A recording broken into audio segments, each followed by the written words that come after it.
Corinthians chapter 12. 2 கொரிந்தியர் 12ஆம் அதிகாரம் Verse 9. 9ஆம் வசனம். Paul had a weakness in his body. பவுலுக்கு சரீரத்திலே ஒரு பலவீனம் இருந்தது. It was very painful. He called it in verse 7 a thorn in the flesh. அது அவருடைய மாம்சத்திலே ஒரு முள்ளை போல இருந்தது என்று அழைக்கிறார். அந்த அளவுக்கு ஒரு வேதனையாக இருந்தது. If you have a thorn sticking in your side here, a big thorn. இங்கே உங்களுடைய சரீரத்திலே வயிற்று பக்கம் ஒரு பெரிய முள் குத்தி கொண்டே இருந்தது என்றால் that's painful. அது வலிக்கும். So Paul had some type of problem, some sickness which was like a thorn in his flesh. ஆகவே பவுலுக்கு ஏதோ ஒரு விதமான சரீர பிரச்சனை இருந்தது. அது முள்ளை போல வலியை உண்டு பண்ணி கொண்டே இருந்தது. He couldn't get rid of it. அதை மேற்கொள்ள முடியவில்லை. And he said, God, take it away, take it away. ஆண்டவரே இதை எடுத்து போடும் என்று ஜெபிக்கிறார். God said no. ஆண்டவர் இல்லை என்று சொல்கிறார். You know, sometimes God says no to our சில சமயத்திலே நம்முடைய ஜெபங்களுக்கு தேவன் இல்லை என்று சொல்கிறார் தெரியுமா? God answers every prayer. தேவன் எல்லா ஜெபத்துக்கும் பதில் கொடுக்கிறார். But sometimes the answer is no. சில சமயத்திலே அவருடைய பதில் இல்லை என்று இருக்கும். You must never say God never answered my prayer. என்னுடைய ஜெபத்துக்கு தேவன் பதில் கொடுக்கவே இல்லை என்று நீங்கள் சொல்லக்கூடாது. That's not true. அது உண்மை அல்ல.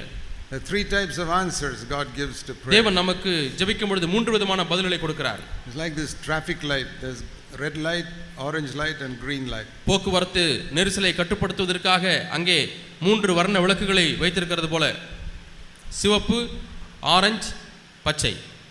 So when you come to that traffic light, அங்கே போக்குவரத்து நெரிசல் உள்ள இடத்திலே அந்த டிராஃபிக் சிக்னலில் வருகிறீர்கள். Red means stop. சிவப்பு நிற விளக்கு எரியும் பொழுது நில்.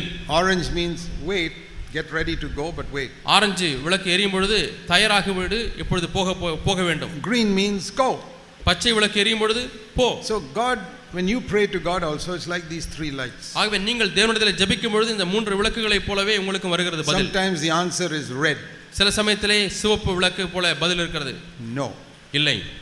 I am not going to answer that prayer. இந்த ஜெபத்திற்கு நான் இல்லை என்று நான் பதில் சொல்கிறேன். The answer is no. The answer is there, but the answer is no. இந்த ஜெபத்திற்கு பதில் இல்லை என்பது. I am not going to give you your request. இப்பொழுது உன்னுடைய தேவைக்கு நான் பதிலை கொடுக்க மாட்டேன். Sometimes it's orange. That means God says, I'll give it to you, but not now. You have to wait 2-3 years, then I'll give it. Orange விளக்கை போல பதில் வருகிறது. நீ உனக்கு நான் கொடுப்பேன், ஆனால் இப்பொழுது இல்லை, நீ காத்திருக்க வேண்டும். And sometimes God says, yes, take it. சில சமயத்தில் இதோ பதில் என்று சொல்லி பச்சை நிற விளக்கை போல உடனே கொடுத்து விடுகிறார். We must be willing to accept the will of God. நாம் தேவனுடைய சித்தத்தை ஏற்றுக்கொள்வதற்கு மனமுள்ளவர்களாக இருக்க வேண்டும். If it is freedom from sin, பாவத்திலிருந்து விடுதலை என்று சொன்னால் then it is always green. அது எப்பொழுதுமே பச்சை விளக்கு தான். Any sin, எந்த பாவமாக இருந்தாலும் God says, sure, I'll give you victory. தேவன் சொல்கிறது என்னவென்றால் கண்டிப்பாக நான் வெற்றியை தருவேன். But any other type of request which is not connected with sin, ஆனால் பாவத்தோடு தொடர்பில்லாத மற்ற எந்த வேண்டுகோளாக இருந்தாலும் விண்ணப்பமாக இருந்தாலும் it's not always green. அது எப்பொழுதுமே பச்சை என்று சொல்ல முடியாது. Lord, ஆண்டவரே, heal me of my sickness. என்னுடைய வியாதியிலிருந்து சுகத்தை தாரும். It may be red. அது சில சமயத்திலே சிவப்பு விளக்கு. No, I'm not going to heal you. இல்லை, நான் உனக்கு குணமாக்க போவதில்லை. In Paul's case it was red. பவுலுடைய விஷயத்தை பார்க்கும்போது அந்த ஜெபத்திற்கு சிவப்பு விளக்கு. Heal me of this. God said no. Heal me of this. Paul said, இதிலிருந்து விடுதலை தாரும், சுகப்படுத்தும். God said no. Red light. இல்லை, சிவப்பு விளக்கு. Again he prayed. மீண்டுமாய் ஜெபிக்கிறார். Red light. சிவப்பு விளக்கு. 3 times he prayed. 3 முறை ஜெபிக்கிறார். Who is this person praying? ஜெபிக்கக்கூடிய நபர் யார்? This most faithful servant of God. தேவனுடைய மிக உண்மையுள்ள ஊழியக்காரர். Can a faithful servant of God pray to God for something and God says no? ஒரு மிக உண்மையுள்ள தேவ ஊழியர் தேவனிடத்தில் ஜெபித்து தேவன் அதற்கு இல்லை என்று சொல்ல முடியுமா? He says it's no because this sickness is for your good. இந்த வியாதி உன்னுடைய நன்மைக்காக கொடுத்திருக்கிறேன், ஆகவே சுகமாக்க மாட்டேன். It is to help you to be humble. நீ உன்னை தாழ்மையாய் வைத்துக் கொள்ளும்படியாக இந்த வியாதியை கொடுத்திருக்கிறேன். God says you may not realize it. நீ ஒருவேளை உணராமல் இருக்கலாம். But I know humility is more important for you than your healing. உன்னுடைய சுகத்தை காட்டிலும் தாழ்மை என்பது அதிக முக்கியம். That is what we learn from here. அதைத்தான் நாம் இங்கே கற்றுக்கொள்கிறோம். Humility is more important than healing. சுகத்தை காட்டிலும் தாழ்மை அதிக முக்கியமானது. So if I heal you, you'll become proud. நான் இப்பொழுது உன்னை குணமாக்கி விட்டால் நீ பெருமை அடைந்து விடுவாய். You are sick means you'll remain humble. வியாதியாய் இருந்தால் நீ தாழ்மையாய் இருப்பாய். And so he never got healed. ஒரு காலம் சுகத்தை பெற்றுக்கொள்ளவில்லை. God said to him, my grace is enough for you. என் கிருபை உனக்கு போதும் என்று ஆண்டவர் சொல்கிறார். You will not be healed. நீ குணமாக்கப்பட மாட்டாய். But my grace will help you to be an overcomer. ஆனால் நீ ஜெயாளியாய் இருப்பதற்கு என்னுடைய கிருபை உனக்கு உதவி செய்யும். And when he heard that, நான் அவர் அதை கேட்கும் பொழுது you know what he said? Pavul என்ன சொன்னார்? Praise the Lord. கர்த்தருக்கு ஸ்தோத்திரம். Verse 9. 9ஆம் வசனம். I am happy to boast in all my weaknesses now. என்னுடைய பலவீனங்களிலே நான் மிகவும் சந்தோஷமாய் மேன்மை பாராட்டுவேன் என்று சொல்கிறார். To say yes, God did not heal me. ஆம், தேவன் என்னை சுகப்படுத்தவில்லை என்று சொல்வதற்கு ஒரு சந்தோஷம். Now most people which you hear in the pulpit, they are praising the Lord. God healed me. பிரசங்க மேடையிலே சொல்லக்கூடிய சாட்சிகள் எல்லாம் ஆண்டவர் என்னை சுகப்படுத்தினார், கர்த்தருக்கு ஸ்தோத்திரம். Have you ever heard a testimony like this? Praise the Lord, God did not heal me. எப்பொழுதாவது இப்படிப்பட்ட சாட்சியை கேட்டிருக்கீங்களா? கர்த்தருக்கு ஸ்தோத்திரம், கர்த்தர் என்னை குணப்படுத்தவில்லை. I heard it only from Paul. Pavul மட்டுமே அப்படிப்பட்ட சாட்சி சொல்லியிருக்கிறார். That's what he says. அதான் அவர் சொல்லுகிறார். Brothers, I've got good news for you. சகோதரர்களே, நான் உங்களுக்கு நல்ல செய்தி வைத்திருக்கிறேன். God did a great thing for me. தேவன் எனக்கு பெரிய காரியத்தை செய்து விட்டார். He did not heal me. அவர் என்னை சுகப்படுத்தவில்லை. But he gave me grace. ஆனால் கிருபையை கொடுத்திருக்கிறார். He understood that grace is better than healing. சுகப்படுத்தலை காட்டிலும் கிருபையானது மேன்மையானது என்பதை விளங்கிக் கொண்டார். So I also, we live in this world, we get little sicknesses, big sicknesses. நாம் இந்த உலகத்திலே வாழும்பொழுது சிறு வியாதிகள் வருகிறது, பெரு வியாதிகள் வருகிறது. I have also had that in my life. என்னுடைய வாழ்க்கையிலும் அப்படித்தான் இருந்தது. And I say, Lord, ஆண்டவரே, what is it you are giving me? இப்போ எனக்கு என்ன தர போகிறீர்? Healing or சுகமா grace? அல்லது கிருபையா? I don't know which is better for me. எனக்கு எது சிறந்தது என்று எனக்கு தெரியாது. In this sickness, if healing is better, give me healing. இந்த வியாதியிலே சுகம்தான் மேன்மையானது என்று சொன்னால் சுகம் தாரும். But if you don't give me healing, you have to give me grace. சுகத்தை அப்படி நீ கொடுக்கவில்லை என்று சொன்னால் கண்டிப்பாக நீர் கிருபையை கொடுத்து தான் ஆக வேண்டும். So sometimes God says grace. சில சமயத்திலே கிருபை என்று சொல்கிறார். Then I can say like Paul. நான் பவுலை போல சொல்ல முடியும். Praise the Lord, he did not heal me what I asked. கர்த்தருக்கு ஸ்தோத்திரம், நான் கேட்ட விஷயத்திலே ஆண்டவர் எனக்கு சுகம் கொடுக்கவில்லை.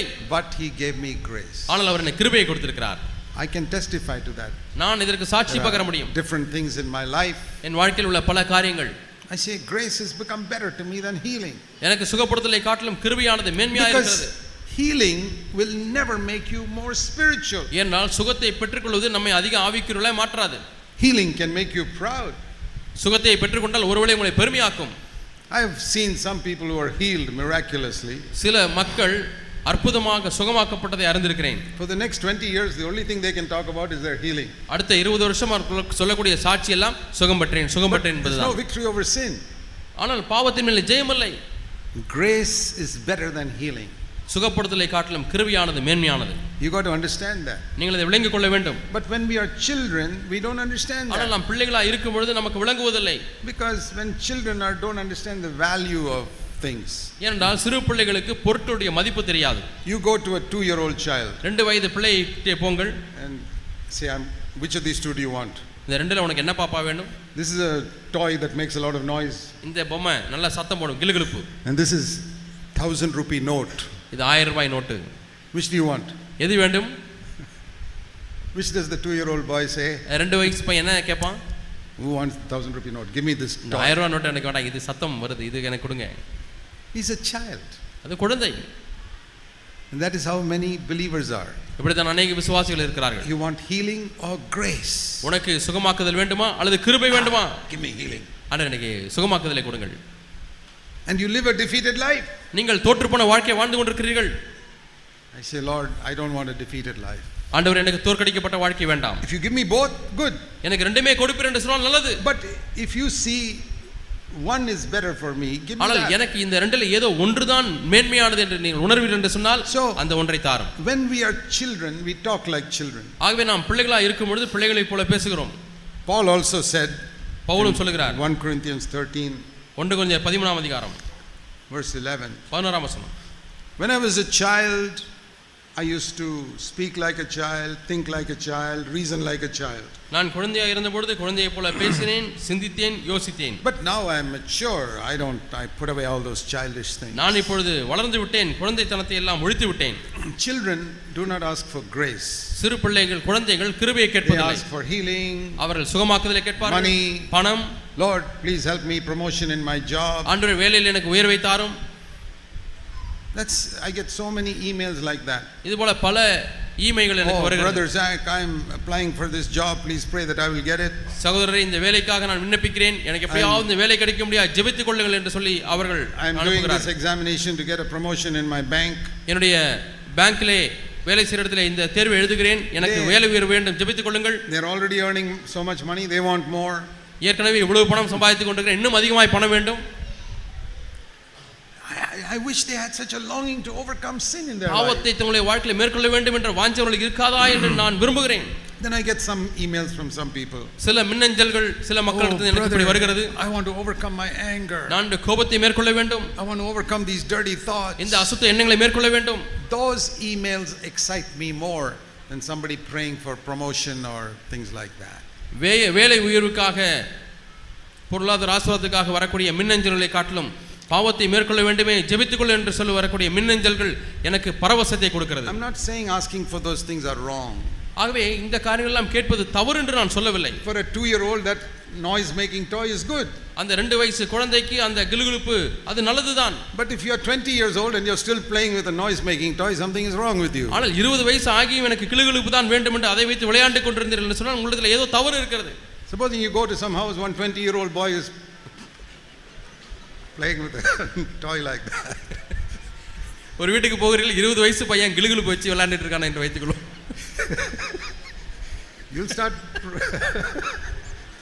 You'll pray for the poor parents. நீங்கள் அந்த பெற்றோருக்காக ஜெபிப்பீர்கள்.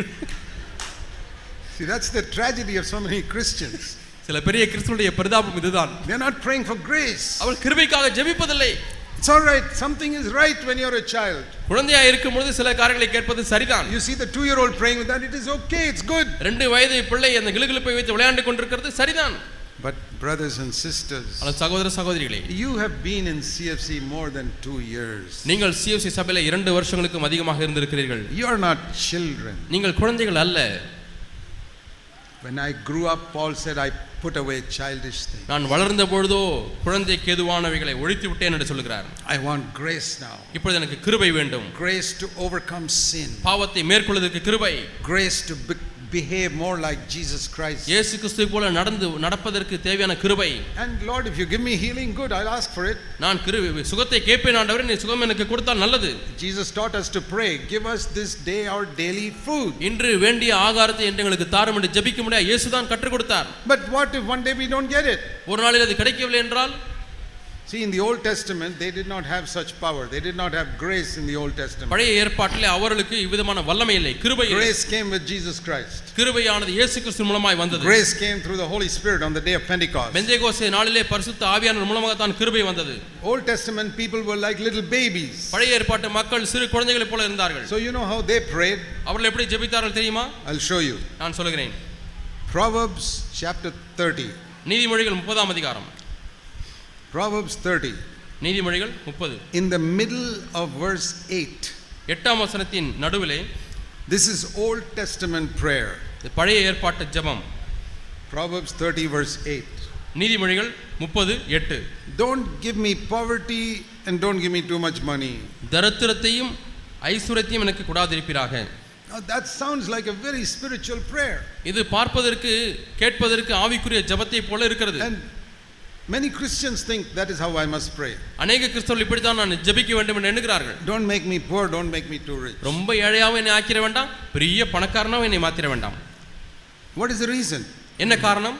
Because if I get too much, verse 9, I will deny the Lord. 9ஆம் வசனத்தை பாருங்கள். பரிபூர்ணம் அடைந்தால் நான் கர்த்தரை மறுதலித்து விடுவேன். And if I become too poor, I may steal. நான் ரொம்ப தரித்திரனாய் மாறினால் நான் திருட ஆரம்பித்து விடுவேன். Now tell me. இப்போ சொல்லுங்கள். Supposing you become poor, will you deny the Lord? நீங்கள் ஏழையாய் மாறிவிட்டால் ஆண்டவரை மறுதலிப்பீர்களா? I don't think you'll do that. நீங்கள் அப்படி செய்வீர்கள் என்று நான் நம்பவில்லை. And supposing you become very rich, நீங்கள் அதிக பணக்காரனாய் மாறிவிட்டால் will you deny the Lord? நீங்கள் கர்த்தரை மறுதலிப்பீர்களா? If you become poor, will you steal? ஏழையாய் மாறிவிட்டால் திருடுவீர்களா? That is Old Testament. இது பழைய ஏற்பாட்டு ஜெபம். Lord, if I'm poor, I'll steal. ஆண்டவரே, நான் ஏழையாய் இருந்தால் திருடி விடுவேன். If I have too much, I'll go away from you. பரிபூர்ணமாய் இருந்தால் உம்மை விட்டு தூர போய் விடுவேன். That is not a New Testament prayer. அது ஒரு புதிய ஏற்பாட்டு ஜெபம் அல்ல. In the New Testament, புதிய ஏற்பாட்டிலே Paul says, பவுல் சொல்கிறார், Philippians 4, பிலிப்பியர் 4ஆம் அதிகாரம் verse 12, 12ஆம் வசனம், verse 11, 11ஆம் வசனம். I have learned a secret. நான் ரகசியத்தை கற்றுக்கொண்டேன். Verse 11, 11ஆம் I வசனம். have learned to be content whatever my circumstances are. என்னுடைய சூழ்நிலைகள் எதுவாக இருந்தாலும் மனரம்யமாய் இருக்க கற்றுக்கொண்டேன். If I have nothing, if I have got humble means of prosperity, it's the same. நான் தாழ்ந்திருந்தாலும் வாழ்ந்திருந்தாலும் எனக்கு பூர்ணமாய் இருந்தாலும் எல்லாம் ஒன்றுதான். Every circumstance, எல்லா சூழ்நிலையிலும் I have learned the secret, நான் ரகசியத்தை கற்றுக்கொண்டேன், of being filled and going hungry, நான் பட்டினியாய் இருக்கவும் கற்றுக்கொண்டேன், பரிபூர்ணமடையவும் and having an abundance or having nothing, பரிபூர்ணமடையவும் குறைவுபடவும் போதிக்கப்பட்டேன். This is New Testament. இது புதிய ஏற்பாட்டு ஜெபம். Paul says, I am not praying, Lord, don't make me too rich or too poor. ஆண்டவரே அதிகமாய் பணக்காரனாயும் அல்லது அதிக தரித்திரனாயும் என்னை மாற்றி விட வேண்டாம் என்று நான் ஜெபிக்கவில்லை. If you give me a lot of money, it will not spoil me. எனக்கு அதிக பணத்தை கொடுத்தாலும் அது என்னை கெடுக்காது. I can give it for your work, I can share it with others. மற்றவர்களோடு கூட பகிர்ந்து கொள்ள முடியும், உடைய ஊழியத்திற்கு கொடுக்க முடியும். And if I have too little, கொஞ்சம் குறைவா இருந்தால், அதிக குறைவா இருந்தால், I'll be happy with that. அதிலே நான் சந்தோஷமுள்ளவனாய் இருப்பேன். Because he realized grace is the most important thing. ஏனென்றால் கிருபைதான் மிக பிரதானமான காரியம் என்பதை உணர்ந்து கொண்டார். This is not the prayer of a child. இது ஒரு குழந்தையினுடைய ஜெபம் அல்ல. The child prayer is what we read in Proverbs 30. குழந்தையினுடைய ஜெபத்தை நாம் நீதிமொழிகள் 30 வாசித்தோம். Remember, my brothers and sisters, சகோதர சகோதரிகளை ஞாபகத்தில் வைத்துக் கொள்ளுங்கள். Grace is the most important thing that you can get. நீங்கள் பெற்றுக்கொள்ளக்கூடிய மிக முக்கியமான காரியம் கிருபை. And the Lord told Paul, my grace is enough for you. என் கிருபை உனக்கு போதும் என்று பவுலுக்கு ஆண்டவர் சொன்னார். And it is true for all of us. அது நம்முடைய எல்லாருடைய வாழ்க்கையிலே மெய். And we want to be a testimony to Satan. நாம் சாத்தானுக்கு ஒரு சாட்சியாக இருக்க வேண்டும். Whatever may happen in my life, என்னுடைய வாழ்க்கையில என்ன நடந்தாலும் சரி, this year, இந்த வருஷம், next year, அடுத்த வருஷம், next 20 years, அடுத்த 20 வருஷம் கழித்து, till Jesus comes, இயேசு வரும் வரை, I don't know what all is going to happen in my life. என்னுடைய வாழ்க்கையில என்னவெல்லாம் நடக்கும் என்று எனக்கு தெரியாது. There may be sicknesses God heals me from. தேவன் எனக்கு சுகமாக்கக்கூடிய வியாதிகள் இருக்கலாம். There may be sicknesses God does not heal me from. தேவன் குணமாக்காத வியாதிகளும் இருக்கலாம். He may give me poverty. எனக்கு தரித்திரத்தை கொடுக்கலாம். He may give me plenty. எனக்கு திரட்சியை கொடுக்கலாம். He may give me promotion in my job. வேலையிலே எனக்கு உயர்வை கொடுக்கலாம். I may lose my job. என்னுடைய வேலையை நான் இழந்து போகலாம். But I know that God will never forsake me. ஒரு காலம் தேவனை கைவிட மாட்டார் என்பதை மாத்திரம் அறிந்திருக்கிறேன். I know that His grace will help me in every situation. எல்லா சூழ்நிலையிலும் தேவனுடைய கிருபை எனக்கு உதவி செய்யும் என்று அறிந்திருக்கிறேன். Remember this verse which we read, 2 Corinthians 9 verse 8? 2 கொரிந்தியர் 9 ஆம் அதிகாரம் 8 ஆம் வசனத்தை வாசித்தீர்களே, இதை ஞாபகத்தில் வைத்துக் கொள்ளுங்கள். God is able to make all grace abound towards you. தேவன் சகலவித கிருபை உங்கள் மூலமாய் உங்களிடத்தில் பெருக செய்வார். You always have enough for every situation. எல்லாவற்றிலும் எப்பொழுதும் நீங்கள் சம்பூர்ணமுடையவர்களாக இருக்கும்படியாக, and an abundance. Paripooranam அடையும்படியாக. Finally, கடைசியாக Hebrews chapter 13. எபிரேயர் 13 ஆம் அதிகாரம்.